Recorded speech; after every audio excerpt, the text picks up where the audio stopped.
శ్రీమాత్రే నమ. జై గురు దత్తాత్రేయ నమ. ఈ వీడియోలో మనం మే 16వ తారీఖు మధ్యాహ్నం సుమారు 2 గంటల ప్రాంతంలో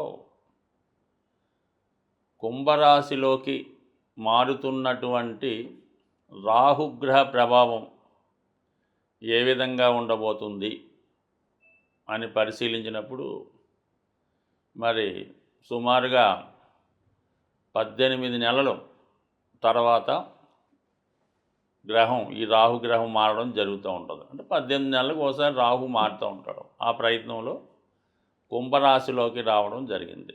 అంటే కుంభరాశిలో రాహు మారిన టైంకి ఎటువంటి గ్రహాలు లేవు. ఆ కారణం వల్ల రాహు స్వతంత్రంగా తన ఫలితాన్ని ఇవ్వడం జరుగుతూ ఉంటుంది. అలాగే కుంభరాశి కూడా మరి రాహుకి స్వక్షేత్రం అవటం వల్ల స్వక్షేత్రంలో చేరినటువంటి రాహువు చాలా వరకు మరి స్వతంత్ర ఫలితాలు ఇవ్వడం జరుగుతూ ఉంటుంది. అయితే అప్పటికే మిథున రాశిలో చేరి ఉన్నటువంటి గురువు భాగ్య దృష్టితో రాహుని చూడటం జరుగుతూ ఉంది. రాహు మరి గురు దృష్టి శుభగ్రహ దృష్టి పట్టడం వల్ల జాతకుడికి కొన్ని శుభ ఫలితాలు ఇవ్వడం జరుగుతూ ఉంటుంది. వృశ్చిక రాశి వారికి చతుర్థ రాహు అంటే కొంతకాలంగా అంటే ఇంచుమించు మార్చి నెలాఖరు దాకా అర్ధాష్టమ శని జరిగింది మన వృశ్చిక రాశి వారికి.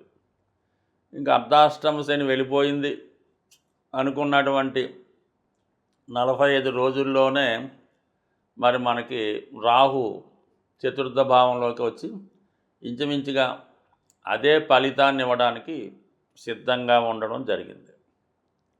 అయితే ఇందులో కొంత బెటర్ ఉంటుంది. మళ్ళీ శని తన సొంత ఫలితాలు మాత్రమే ఇవ్వడం జరుగుతూ ఉంటుంది.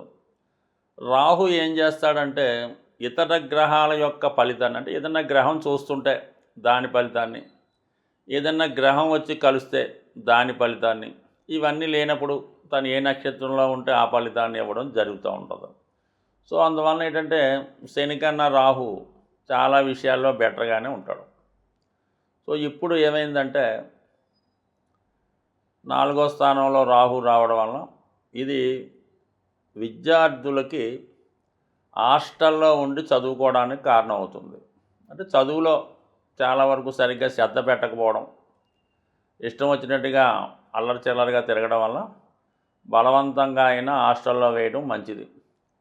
అక్కడైనా సవ్యంగా ఉంటాడా లేదా అన్న విషయాన్ని కంపల్సరిగా తల్లిదండ్రులు గమనించవలసి ఉంటుంది. నెంబర్ 2 ఏంటంటే మీ యొక్క స్థిరాస్తి ఏదన్నా ఉంటే అది జాగ్రత్తగా దాన్ని గమనించవలసి ఉంటుంది. ఇతరులు కబ్జా చేయడం, లేదంటే దాని డాక్యుమెంట్స్ ఏదన్నా ఫేక్గా సృష్టించి ఏ బ్యాంకులోనో తాకట్టు పెట్టడం లాంటివి జరగవచ్చు. అందుకని మీ స్థిరాస్తి విషయంలో జాగ్రత్తగా ఉండడం మంచిది. దాని మీద ఒక కన్నేసి ఉంచాలన్నమాట. దాని తర్వాత ఫర్దర్ ఆప్షన్ ఏంటంటే మీరు ఉంటున్నటువంటి గృహంలో ఏదైనా మరి కొంత ఇబ్బందికరమైనటువంటి సంఘటనలు జరగవచ్చు. ఏదైనా కొంతమంది బంధువులు తరచూ మీ గృహాన్ని విజిట్ చేసి ఏదో ఇబ్బంది పెట్టే ప్రయత్నం చేయడం, ప్రశాంతమైనటువంటి మీ జీవితంలో భార్యాభర్తల మధ్య, తల్లి కొడుకులు తండ్రి కొడుకుల మధ్య విభేదాలు సృష్టించే ప్రయత్నాలు జరగడం జరుగుతుంది. అంటే ఇతరులు మీ కుటుంబం మీద దృష్టి పెట్టి ఏదో విధంగా దాన్ని స్పాయిల్ చేద్దామనే ప్రయత్నం చేస్తూ ఉంటారు. అలాగే కుటుంబంలో ఒకరికి ఏదో ఒక విధమైనటువంటి ఆలోచనలు వస్తుంటాయి.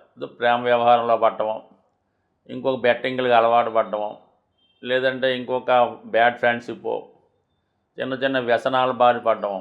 ఇందులో ఎవరు ఎగ్జాంపుల్ కాదు. అంటే కుటుంబంలో ఒకరికి అవ్వడం మీకు కొంత మనశ్శాంతి కరువవుతూ ఉంటుంది. కుటుంబంలో సభ్యులు పెద్దగా మీ మీద పట్టించుకోరు, వారు ఇష్టం వచ్చినట్టు వాళ్ళు ప్రవర్తిస్తుంటారు. కొన్ని సందర్భాల్లో మీరు కూడా ఆ కుటుంబ పరిస్థితులు అనుకూలంగా లేకపోవడం వల్ల వేరే దారులు ఎదుక్కోవడం కూడా జరుగుతూ ఉంటుంది. సో ఇది ఇంకొక యాంగిల్లో పరిశీలించినప్పుడు ఎవరైతే మెడికల్ ఎంట్రన్స్ లాంటిదో ప్రవేశం కొరకు కానీ విదేశంలో విద్య కొరకు కానీ ప్రయత్నం చేస్తుంటే వారికి ఇది చాలా వరకు ఉపయోగపడుతుంది. ఎందుకంటే పంచమాధిపతి గురువు దృష్టి చతుర్థం మీద పడటం వల్ల చాలా వరకు మీకు ఈ వైద్య వృత్తి, ఉన్నత విద్యా అవకాశాలు, దూర ప్రాంతంలో విద్యా అవకాశాలు వచ్చే అవకాశం ఉన్నది. దాని తర్వాత ఏదైనా ఒక స్థిరాస్తి ఒక చోట ఏమన్నా ఉంటే దాన్ని శుభ్రంగా విక్రయించి వేరే చోట ఇంకా ఖరీదైనటువంటి బాగా జనసమర్థవంతంగా ఉన్నటువంటి కమర్షియల్ ప్లేస్లో ఏదైనా స్థిరాస్తి కొనడానికి చాలా వరకు ఉపయోగపడడం జరుగుతూ ఉంటుంది. అంటే ఇక్కడ ఈ 4లో ఉన్నటువంటి రాహు 12ని చూస్తున్నాడు, అలాగే గురువు కూడా 12 చూస్తున్నాడు. అంటే 4, 8, 12 యాక్టివేట్ అవుతాయి. ఈ రాహు ఉండడం వల్ల ఏంటంటే ఇదొక రకమైనటువంటి మోక్షస్థానం, గురువు అక్కడ ఉండడం. ఇవి కొన్ని సందర్భాల్లో ఇతర కమ్యూనిటీలోకి, ఇతర మతంలోకి, ఇతర సాంప్రదాయాల్లోకి మారడానికి కూడా ఒక విధమైనటువంటి ఈ గురుచండాల యోగం లాంటిది యాక్టివేట్ అయ్యి ఈ విధంగా మత మార్పిడికో, అన్యమత వివాహాలకో, ఇంటర్ క్యాస్ట్ వివాహాలకో, ఏదైనా ఆదర్శ వివాహాలు లాంటివి పాల్గొనడానికి కూడా జరుగుతూ ఉంటుంది. మరి కొంతమంది ఏదైనా ఓల్డేజ్ హోమ్లోనో ప్రశాంతంగా ఎక్కడైనా చివరి జీవితం గడపడానికి ఒక నిర్ణయం తీసుకోవచ్చు. అంటే ఏ కమ్యూనిటీకి ఆ కమ్యూనిటీ ఉంటుంది కాబట్టి దీన్ని మనం ఎవరిని ఏమనలేం. బట్ ఏదైనా ఒక ఆధ్యాత్మిక కేంద్రంలో మరి మీరు మీ యొక్క శేష జీవితం అనొచ్చు, ఆఫ్టర్ రిటైర్మెంట్ గడపడానికి కూడా ఈ గ్రహస్థితి కొంతవరకు అంటే ఇంట్లో పరిస్థితులు మీకు అనుకూలంగా లేకపోవడం వల్ల అవి మీకు అర్థమవుతాయి కదా. దానికన్నా మీరు ఏదైనా హోమ్లో ప్రశాంతంగా చేరి హాయిగా ఉండడం బెటర్. గురువు ఫలితాలు కూడా కొంతవరకు రాహు ఇచ్చే ఫలితాల్లో కలిపి ఇవ్వడం జరుగుతూ ఉంటుంది. అది ఏ విధంగా ఒకసారి చెప్పడం జరుగుతుంది. మరి ప్రస్తుతం రాహు యొక్క కారకత్వాలు, రాహు ఏంటంటే మరి తల యొక్క భాగం, సరే కేతువు మొండం కాబట్టి రాహు ఆకాశం నుంచి అంటే పైనుంచి కింద ఉన్నటువంటి ప్రపంచాన్ని చూడడం జరుగుతుంటుంది. అంటే మానవాళ్ళని, ఇక్కడ ఉన్నటువంటి పరిస్థితులు, ఇక్కడ ఉన్నటువంటి లగ్జరీసు, భోగాలు, వైభోగాలు అన్నీ చూస్తూ ఉంటాడు. అన్నీ తనకు కావాలని కోరుకున్నటువంటి గ్రహం రాహుగ్రహం. అత్యంత ఆశ కలిగినటువంటి గ్రహం, అలాగే అత్యంత శుభగ్రహం కూడా చెప్పొచ్చు కొన్ని సందర్భాల్లో. మరి సంతానాన్ని ఇచ్చే అధికారం రాహుకు ఉంటుంది, అలాగే వివాహం చేసే అధికారం ఉంటుంది, సంపదనిచ్చే అధికారం ఉంటుంది. బట్ కానీ ఏదైనా తను ఇచ్చే దాంట్లో కొద్దిగా అవినీతి, అక్రమం ఉంటుందన్నమాట. ఏది కూడా చట్టానికి లోబడి ఇవ్వడం జరగదు. అంటే అర్హత లేని వాడికి విశేషంగా ధనం ఇస్తూ ఉంటాడు. అలాగే ధనం సంపాదించే విషయంలో ఎటువంటి న్యాయ విచక్షణ లేకుండా ధనం సంపాదించడం జరుగుతూ ఉంటుంది. ఈ మధ్యకాలంలో సాధారణ వ్యక్తులు కూడా కోట్లాది రూపాయలు సంపాదించడం, చిన్న చిన్న ఉద్యోగులు కూడా కోట్లాది రూపాయలు వెనకేసుకోవడానికి కూడా రాహుగ్రహమే కారణమవుతూ ఉంటుంది. అయితే రాహు జాతకంలో ఏ గ్రహంతో కలిస్తే ఏ భావంలో ఉంటే ఆ భావ ఫలితాలు ఇవ్వడం జరుగుతూ ఉంటుంది.